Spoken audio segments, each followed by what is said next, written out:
In this video, I'd like to share an interesting product that I decided to test on my model, the Molotow Liquid Chrome Marker. It creates a mirror-like chrome finish and can be really useful for painting headlight reflectors, mirrors, and various chrome details on car models. Before getting started, make sure to shake the marker well, then gently press the tip onto a palette or a spare piece of plastic so the ink evenly saturates the nib.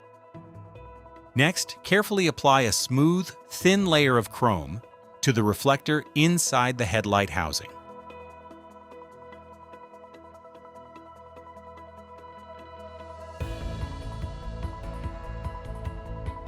The result is amazing. The full drying time for liquid chrome is 24 hours. The marker works on virtually any surface. I also used it on the mirrors.